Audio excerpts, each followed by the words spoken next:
और अब बात सबका हिसाब होगा में एक ऐसे विषय की जो सभी को झंझोर करके रख रहा है। प्यार, भरोसा, 7 फेरे लेने का वादा और फिर खौफनाक मौत। पुणे का केतन हत्याकांड सिर्फ एक मर्डर नहीं है, बल्कि उस मंगेतर की रूह कपा देने वाली साजिश है जिसके हाथ में केतन ने अपना हाथ थमाया था। इतना ही नहीं, प्लान ए फेल हुआ तो प्लान बी भी मंगेतर केतन को बेरहमी से मार डालने के लिए तैयार कर लिया गया था। और सुनिए, अगर प्लान बी भी फेल हो जाता तो प्लान सी भी तैयार कर लिया गया था। यानी सिया हर हाल में केतन की जान लेना चाहती थी, हर हाल में अपना पीछा छुड़ाना चाहती थी।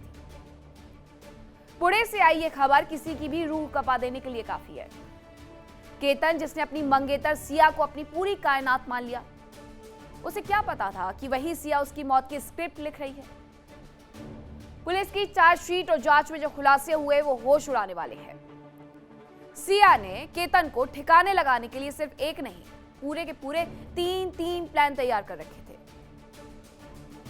प्लान ए अगर फेल हो गया तो बिल्कुल भी समय गवाया नहीं जाएगा और बी प्लान को एग्जीक्यूट कर दिया जाएगा।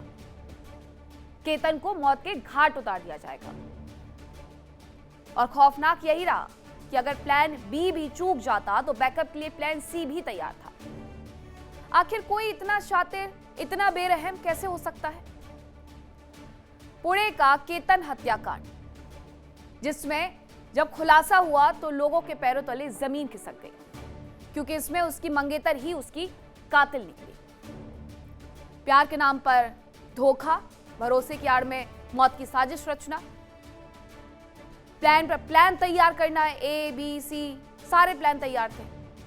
इसके बाद यह भी खुलासा हुआ कि ब्रेकअप के लिए लेडी विलेन सिया ने प्लान सी तक तैयार कर लिया था और शादी की मंडप की जगह मंगेतर को सीधे शमशान भेजने का पूरा बंदोबस्त था। क्राइम थ्रिलर फिल्म जैसी प्लानिंग, शातिर दिमाग देखकर के पुलिस भी हैरान रह गई और कानून को चुनौती देती सिया की एक खौफनाक और सोची समझी साजिश ने हर किसी को डरा करके रख दिया। मृतक केतन के चाचा ने क्या कुछ कहा है, पहले आप जरा वो देखिए, उसके बाद करेंगे आगे की चर्चा। कि माँ बाप का सुन के अरेंज मैरिज करने के लिए तैयार हो गया और उसने आके हमारे बेटे को मार दिया। कि बेटी पढ़ाओ बेटी बचाओ ये जो नारा था, अब बेटे पढ़ा लिए लेकिन बेटे बच नहीं रहे। बेटियां सगाई कर रही हैं और हनीमून पे घुमाने को बोल के बेटों को मार रही हैं।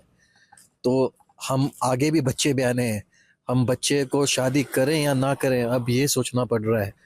तो देश देखे और बेटों को बचा ले, यही दरख्वास्त है। आज बेटा चला गया और केतन नहीं मरे, ये थोड़ा ध्यान दीजिए। सिया की इस खौफनाक साजिश को देख करके पूरे देश को राजा हत्याकांड की याद एक बार फिर से आ गई। इतिहास खुद को दोहरा रहा है। तब उस हत्याकांड की मुख्य सूत्रधार सोनम रघुवंशी ने भी इसी तरीके से चक्रव्यूह रचा था, राजा को मौत की नींद सुला दिया था। Same pattern. लेकिन आज हकीकत क्या है? कितने जघन्य, इतने सोचे समझे मर्डर के बाद भी सोनम आज जेल की सलाखों के पीछे नहीं है। वो जमानत पर बाहर ऐश कर रही है और इसी वजह से सिस्टम भी कटघरे में है कि जो मर गया क्या उसके कोई राइट्स नहीं थे? जो जिंदा है, जिसने गुनाह किया है, जो गुनहगार है, सिर्फ उसी के राइट्स है। और जब गुनाह इतना संगीन था तो सोनम को बेल क्यों और कैसे मिल गई? क्या ये ढीली न्याय व्यवस्था को देख करके सिया जैसी और भी लड़कियों के हौसले बुलंद हो रहे हैं? और क्या हमारे कानून के लूप होल्स ने इन लेडी विलेंस के लिए सुरक्षा कवच तैयार कर दिया है? आपको याद होगा कि सोनम ने किस तरीके से राजा रघुवंशी को ले गई वो अपने साथ हनीमून के बहाने, चक्रव्यूह रचा, और अब सिया ने हैवानियत की सारी हदें पार कर दी है। इसीलिए बड़ा सवाल यह है कि राजा हत्याकांड की मुख्य आरोपी सोनम को बेल आखिरकार कैसे और क्यों मिली? उसके राइट्स किसी के मर जाने से ज्यादा बड़े थे क्या? इतने बड़े और जघन्य क्राइम के बाद भी सोनम सलाखों के पीछे क्यों नहीं है? ये किस तरीके के लूप होल्स हैं जिनका फायदा उठाया जा रहा है ऐसे कातिलों की तरफ से? कानून की ढील देखकर ही क्या सिया जैसी लड़कियों के हौसले बुलंद हो रहे हैं? सोनम को मिली जमानत ने समाज और न्याय प्रणाली पर गंभीर सवालिया निशान लगा दिया है। सोनम बाहर घूम रही है, सिया कानूनी दावपेच सोच रही होगी। तो सवाल आज सीधा है कि क्या केतन के मां बाप को इंसाफ मिलेगा या ये केस भी तारीखों के अंतहीन जाल में उलझ करके दम तोड़ देगा? क्या कातिल अगर महिला हो तो कानून के हाथ थोड़े ढीले हो जाते हैं? और क्या सोनम की तरह सिया भी बहुत जल्द किसी लूप होल का फायदा उठा करके बेल पर बाहर आ जाएगी? इन्हीं सवालों के साथ पहले एक छोटी सी रिपोर्ट देखिए, उसके बाद करेंगे चर्चा की शुरुआत।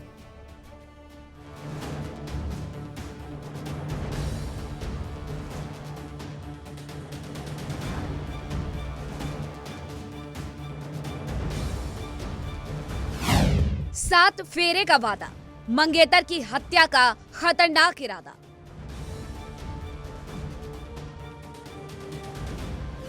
तीन प्लान कर लिए थे तैयार, सही मौके का था इंतजार।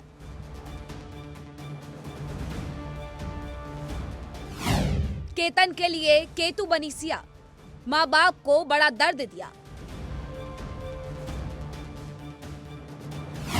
याद आई राजा की कहानी, सोनम की खौफनाक कारस्तानी।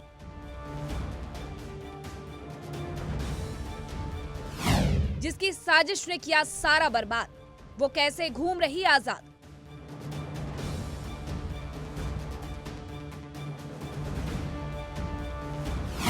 क्या सिया पर कसेगा कानून का शिकंजा, बचेगी या मिलेगी सजा?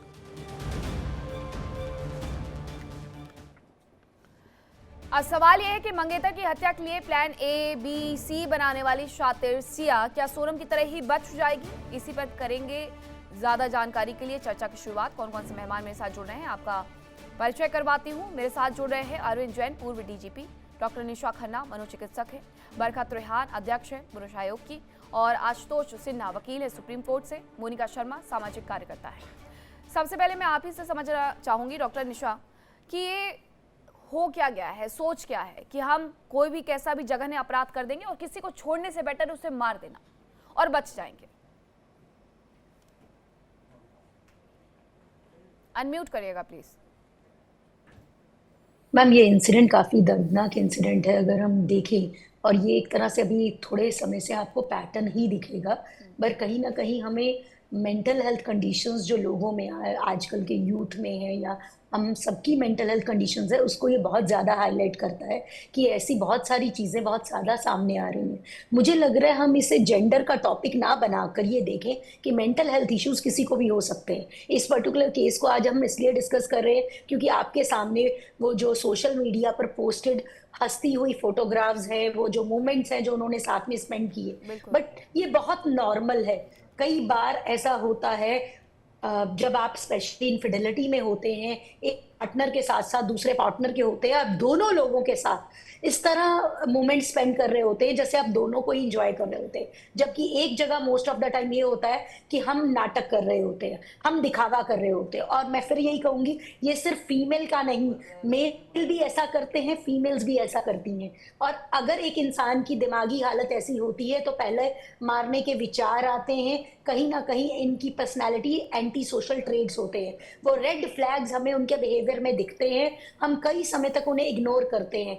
मेरी लाइफ मेरी मर्जी, मेरे रूल्स, मुझे जिंदगी अपने तरीके से जीनी है, इसके लिए मैं किसी कानून को नहीं मानता या नहीं मानती, ऐसा उनका बिहेवियरल पैटर्न होता है। बचपन में ना नहीं सुनी होती, और जब ना बोली जाती है और उस ना को अगर ये जिसे बोलते हैं पेरेंट्स, कई बार आई वुड से कई बार प्रॉपर्टी से निकालने का रख देते हैं, कई बार सुसाइडल की धमकी देते हैं। पेरेंट्स खुद ये बोलते हैं कि हम अपने आप को मार लेंगे जान से अगर आपने शादी ना की। जब पेरेंट्स की तरफ से प्रेशर लड़की या लड़के पर आता है बहुत सारे केसेस में, और अधिकतर आप जब भी देखिएगा ऐसे केसेस में, कई बार देखिए मेंटल हेल्थ बिल्कुल ठीक नहीं है, एंटी सोशल ट्रेट्स होते हैं, कई बार बॉर्डरलाइन पर्सनालिटी डिसऑर्डर होता है, कई बार स्किज़ोफ्रेनिया, हेलुसिनेशन और डेल्यूजन होती है। और मैं आपको ये बताना चाहूंगी, आज की यूथ, बहुत सारे लोग I would say substance abuse में इन्वॉल्व होते हैं, या वो अल्कोहलिज्म में इन्वॉल्व होते हैं। आई डू नॉट नो, थोड़ा सा और अगर जाएंगे तो हो सकता है आगे चलकर ये भी आ जाए कि ये कुछ ड्रग्स कर रहे थे, क्योंकि ये बहुत कॉमन है आजकल के यूथ में। आप किसी भी सिटी में रह रहे हैं, बहुत कॉमन है। कहीं ना कहीं मैं वही कहूंगी कि इस लड़की ने वजह से इस हद तक खराब हो जाती है निशा जी कि वो किसी का भी खून करने से पहले भी एक बार नहीं सोचते, एक नहीं, दो नहीं, तीन प्लान बना लेते हैं, बल्कि बिना झिझक होती है। लैक ऑफ एम्पैथी पहले ही बहुत सारे बिहेवियर में दिखता है। लैक ऑफ एम्पैथी मतलब दूसरों की चीजों को ना देखना ना समझना। मेरी जिंदगी है, मुझे अपने तरीके से जीनी है, और आपको ये बहुत सारे लोग दुनिया में मिल जाएंगे जो ऐसा सोचते हैं। वो धीरे धीरे सिग्नल जिसे बोलते हैं, वो हम नॉर्मल लाइन से अब नॉर्मल लाइन पे कहाँ पहुंच जाते हैं वो पता ही नहीं चलता। और आज की डेट में भी हम लेकिन मेंटल बहुत हेल्थ का सारे ट्रीटमेंट दावे नहीं ये भी करना किए जा रहे हैं कि सिया शादी नहीं करना चाहती थी, उसने पीछा छुड़ाने की बहुत कोशिश की, लेकिन ये सब कुछ सूत्रों के हवाले से आ रहा है। अरविंद जैन जी, सीधे सीधे एक स्क्रिप्ट लिखी गई थी कि हम फोटोशूट के लिए गए थे, संतुलन बिगड़ा और केतन खाई में गिर गया, लेकिन उस स्क्रिप्ट को डिकोड कैसे किया गया? क्या इस तरीके के केसेस पास्ट में भी बहुत सारे रहे हैं? देखिए, सबसे पहले कॉल डिटेल्स चेक की जाती है लेडी की, इस केस में की गई हो।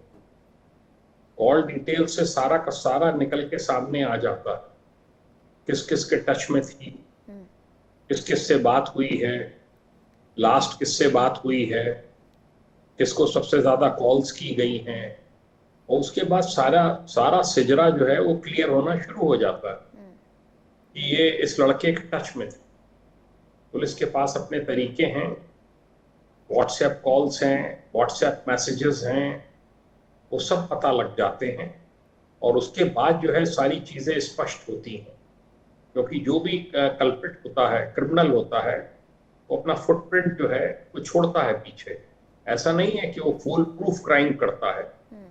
ये इसको गलतफहमी थी लड़की को, और ये कहना कि वहाँ पे वो गिर गया, मुझे बताया गया कि वो ट्रैकिंग का उसको बहुत शौक था और ट्रैकिंग पे अक्सर जाता था। ऐसा व्यक्ति कभी गिर नहीं सकता खाई में, कोई ऐसा है। वो तो सीधा लड़का मुझे लगता है बहुत था, और वो इस बात को समझ नहीं पाया गेम प्लान को कि अभी होके आए हैं लोहगढ़ वहां पे फोर्ट पे, फिर दोबारा क्यों लेके जा रहे हैं। वो उसकी लोकेशन जो साथ में था, चेतन चौधरी या क्या नाम है उसका, वो वहीं थी लोहगढ़ में, फोर्ट्रेस में।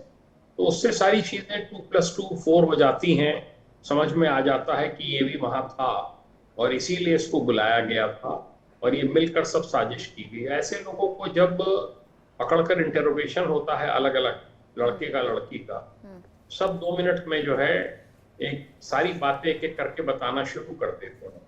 उनको साइकोलॉजिकली ट्रीट किया जाता है कि लड़के ने ये बताया है आपके बारे में, लड़के को कहा जाता है कि लड़की तो ऑलरेडी ये कन्फेस कर चुकी है।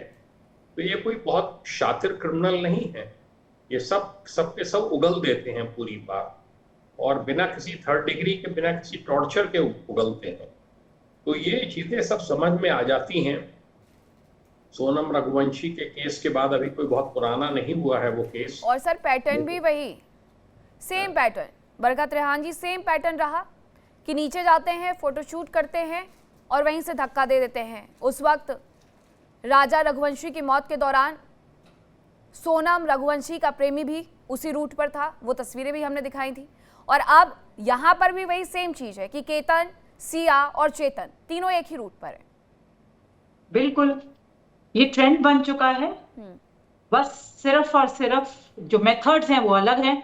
कहीं सांप से कटवा दिया जा रहा है, कहीं जहर पिला दिया जा रहा है, कहीं कॉफी में जहर मिलाया जा रहा है, कहीं धड़ से सिर अलग कर दिया जा रहा है, कहीं टुकड़े काट कर के नीले ड्रम में डाले जा रहे हैं। ये पैटर्न बनता जा रहा है। महिलाओं को मैं यहाँ पर ये जरूर बोलना चाहूंगी, क्योंकि कानून सख्त नहीं है, महिलाओं के ऊपर नरमी बरती जाती है। और जो हमारे देश के पॉलिटिशियंस हैं, वही जब ये बोलेंगे कि महिलाओं को 100 खून माफ है, तो इस तरीके की घटनाओं को नजरअंदाज किया जाता है।